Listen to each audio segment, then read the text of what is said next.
Hey guys, welcome back to my channel. I'm Sarah if you don't know me, and usually my content is health and wellness on skincare or my weight loss journey, but this is completely different and it's a topic near and dear to my heart. Now, I do want to apologize for any feedback or like maybe voices or like sizzling like cooking, because my family's in the kitchen, which is right next door, and they're preparing our beautiful dinner.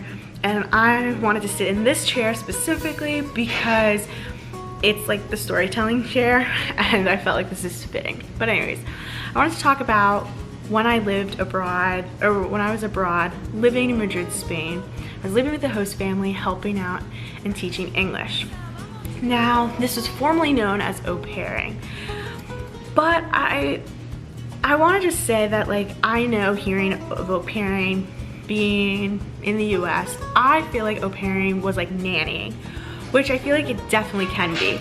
But what I was doing, I was living with a family with two kids that were 13 and 17, and so it wasn't really even babysitting. I helped with breakfast, and I had to make myself available for an hour twice a week so I could help with any homework questions and things like that.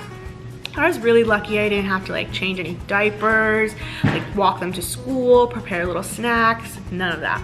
And because I had so much extra time, I was able to teach other kids and even adults English, and that helped me with making a little more pocket money and things like that. But I want to say, if you wanted to study abroad and maybe you weren't able to afford it and you were looking for ways that you could live in a different country and maybe learn a new culture or language, this is the way to do it. It is so underrated, and if you think this is just for girls, it's not. I had some guy friends, and we called them bro pairs, and they were so chill. And what was cool was that we were all from different countries. I was one of the few Americans there, but we had people from Canada, Australia, South Africa, Norway, Denmark, New Zealand, England. It was crazy, and it was a great community, honestly. And I got to also learn more Spanish and practice the language where I was. Now, my top 3 places were Italy, Spain, and France, but I obviously am a Spanish minor at university, so I was obviously more influenced to picking Spain, and I ended up picking the capital because I was like, why not Madrid? It's just the place to be. So yeah, that was basically it. I just want to talk about this experience and also read some of the questions that you might have that might have been holding you back. But like I said, like if you wanted to study abroad or be abroad but didn't know how to finance it, this is the way to do it. I didn't have to pay for my meals with the family, which was like every day. I didn't have to pay for rent. I didn't have to, I didn't have to clean or cook. I could cook for myself if I wanted to. But it was basically living in my family now, but with a little bit being more independent. That was it.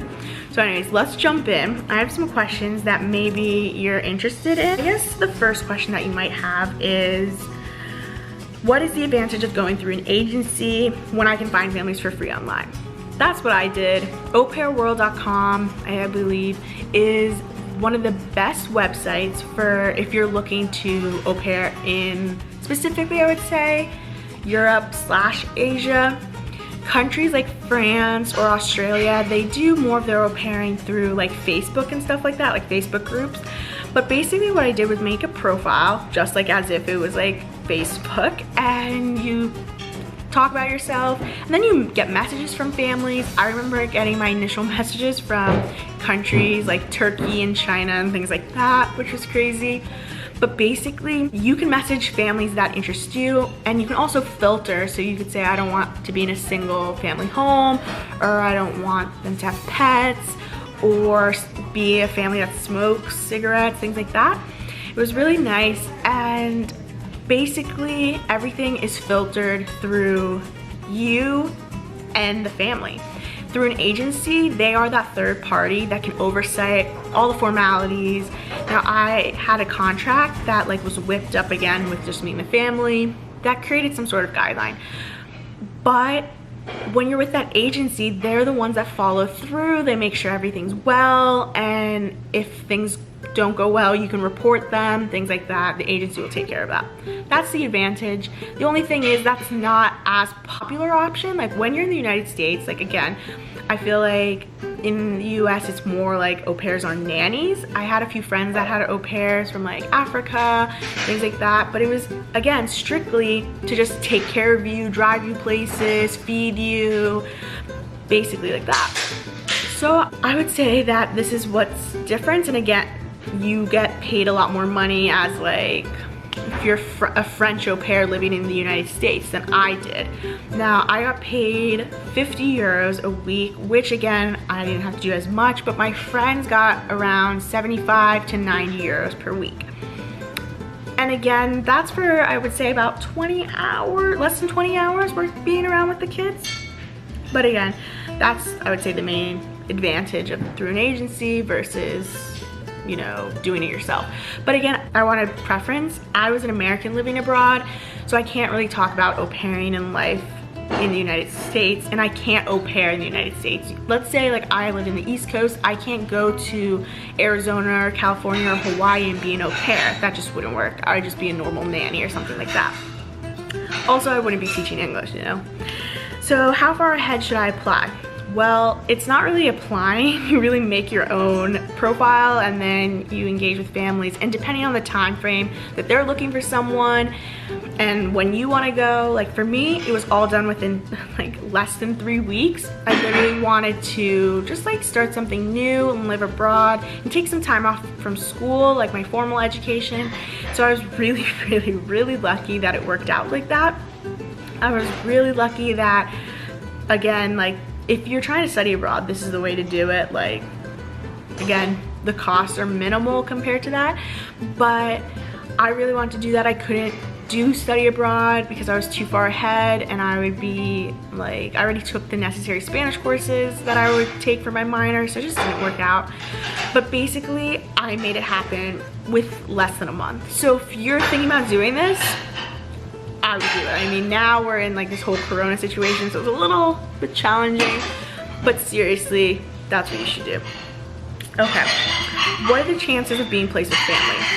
It is crazy, so crazy, because I feel like there are a million, okay, I'm exaggerating, but so many people that want au pairs, but not enough in inventory, you know what I mean? Like, it's insane how many families reach out to you and want you to like talk to you and see like if you're, you know, if you guys would match up. So it's really cool how that kind of works out.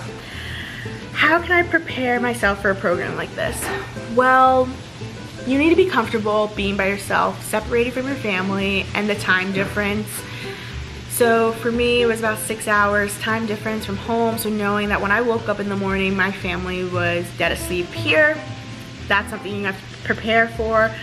You need to prepare that this isn't, the country you're gonna be in is not America. There are gonna be different cultural aspects, but also know that like the cafe culture, for example, like in the US, you sit down, a waiter is attentively like observing you, coming in, checking on you, and like moving the whole process along.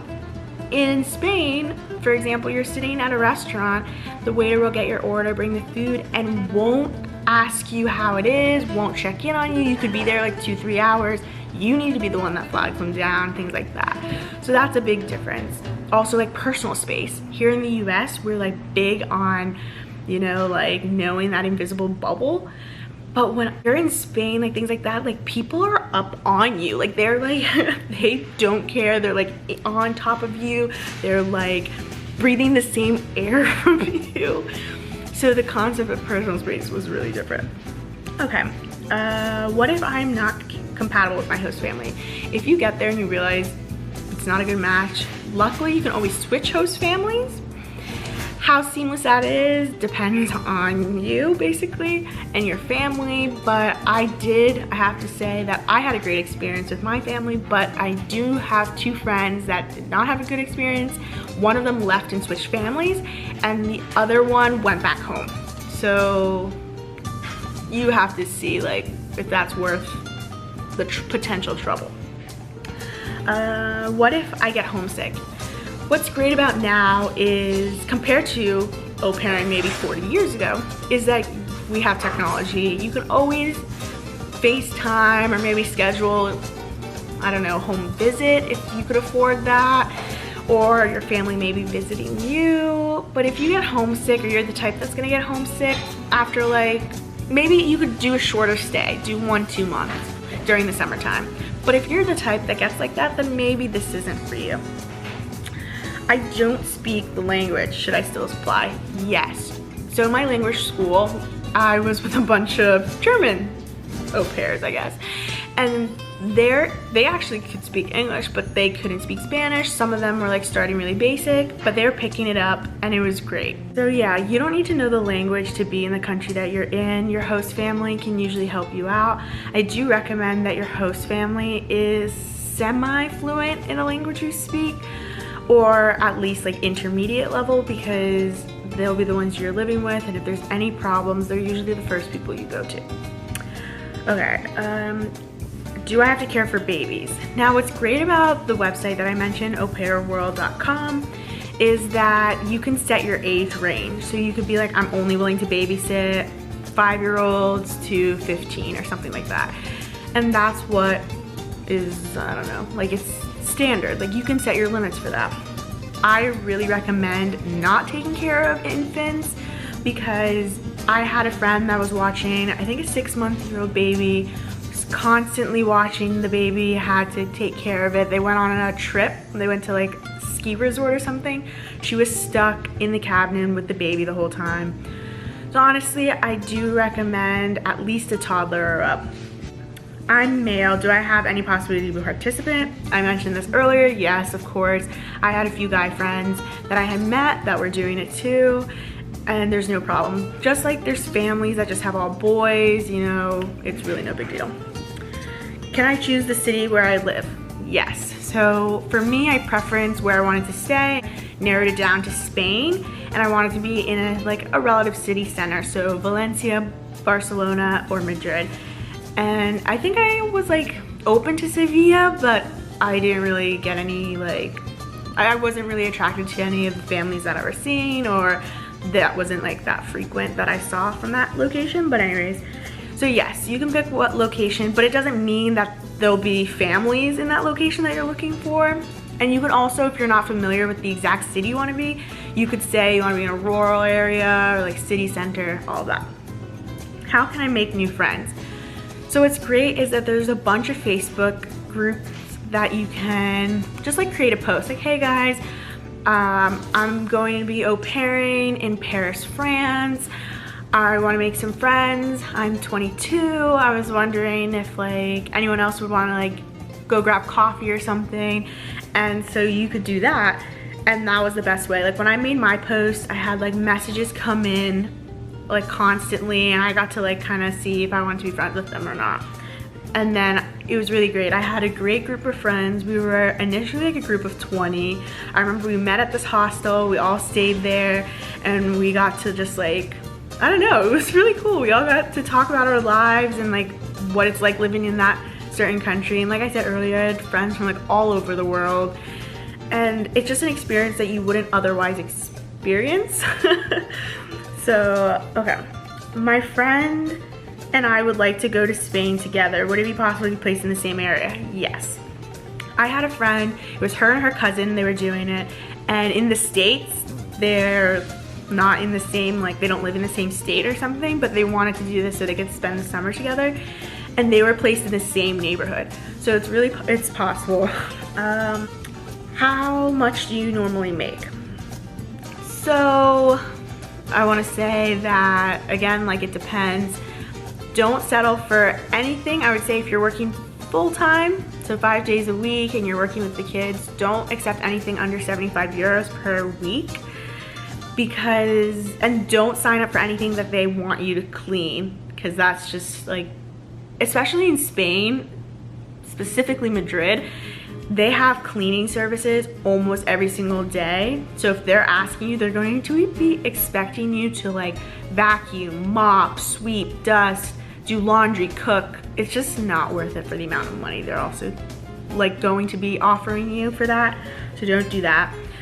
What's the monthly cost to live in a European country on average? So again, you don't have to pay for any groceries unless you don't like the food and they're not willing to buy certain things for you, but I didn't really run into that. There are some things that of course, like I wanted some snacks and stuff like that.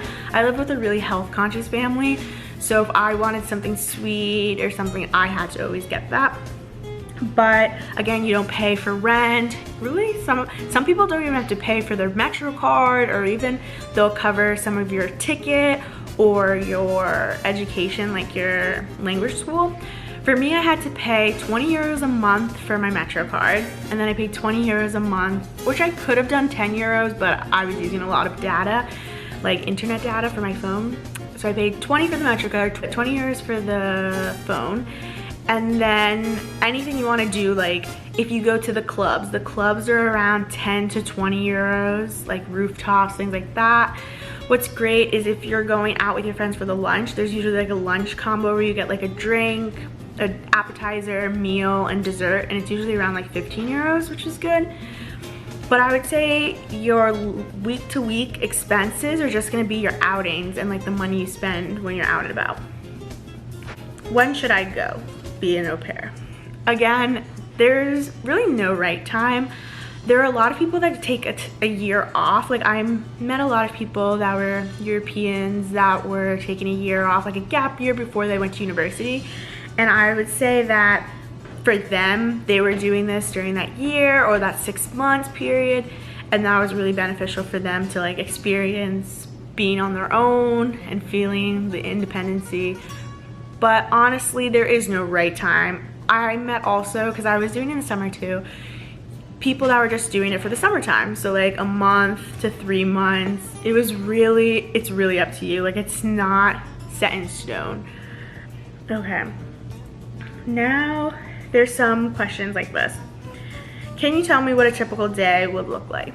So a typical day, I would wake up, make breakfast for my host sister or my host kid, that's what we would call it.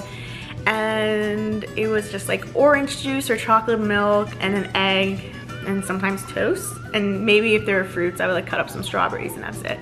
Then normally I would eat with her too, and I'd make sure she left for like the neighborhood carpool. That was it. And then I had 2 days out of the week that I was like, just had to make myself available for if she had any questions with homework. And then the rest of my time, I could do whatever I want. So I had class from 10 a.m. to noon every day. And then I switched to like private lessons. So it was just an hour and a half of just like me one-on-one, or like 2-on-1, so like me and someone else. So it was more catered to like fixing my grammar, and so I could like get more speaking time, because that was my biggest problem. Like my writing, my composition was perfect. Like it was just getting me to speak in Spanish and not sound like a gringa. But anyways, what does your family like to eat for dinner? So my family liked to eat really healthy food, so ham was a big thing. Fish, oh my gosh, there's so much fish, and especially Spain. We had salads, we had soups. But again, you could always prepare yourself different food. I would always like talk to your host family. But before, like, actually let me backtrack. When you're messaging these families, be very, very clear with any questions you have it in writing, and don't be shy. Like FaceTime them, get to know them. Like you want to know the ins and outs of what their day-to-day life is like. Maybe talk, if they've done this before, like I was lucky my host family had like 10 other au pairs. They've been doing this for years, like over a decade.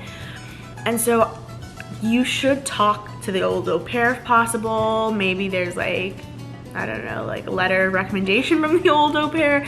You need to just like do a search on them on Facebook, LinkedIn. You want to know as much as possible because you're living with them, you know, day to day. Unfortunately, I did have a friend who he was a bro pair, which was really just a man au pair, and he had an incident where his host kid pulled a knife on him. Again, it was just a butter knife, but yeah, and like I did have a second host family, but the second child seemed like he was on the spectrum and had anger management issues. Like he was very violent, so I was constantly breaking up fights, things like that. And then I just like wasn't enjoying my time. But my other friends and my first host family, they were really great. Honestly, they were like, it was really easy living with everyone and like managing. Like the only thing you have to get used to is just like the fact that like this is not your family. And even though almost every host family will be like, we want you to be a part of our family, it's not your family. So you need to be comfortable with being uncomfortable at times.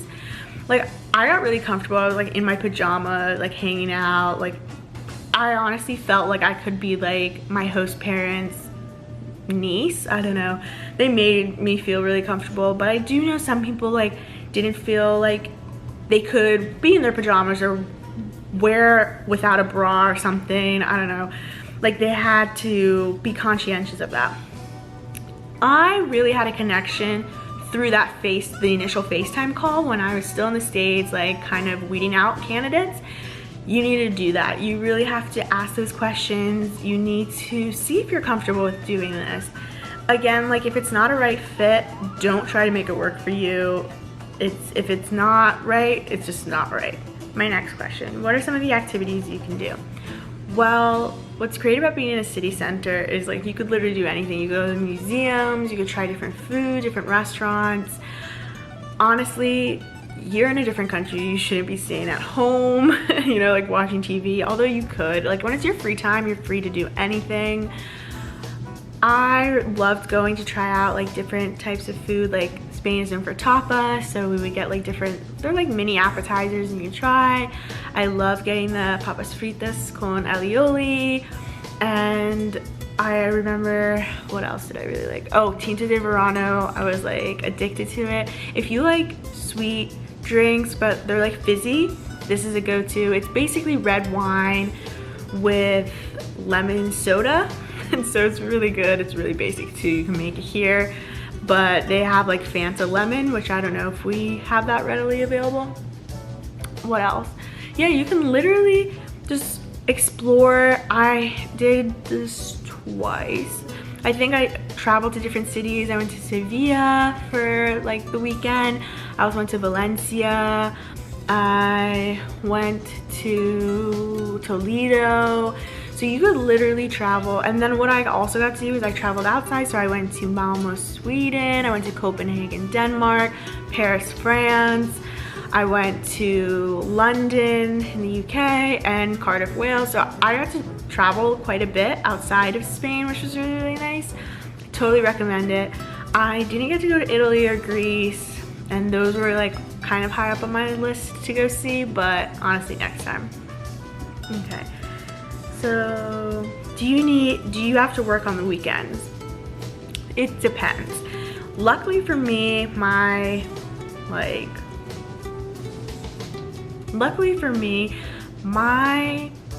work schedule was just the 5 days, but I did have a few friends that had to work babysitting nights or had to do the occasional Saturday. This is again a question you would ask if you normally should have 2 days free. But again, like you need to talk this out, make it very clear so you know if you're gonna be having to work a little bit on the weekend.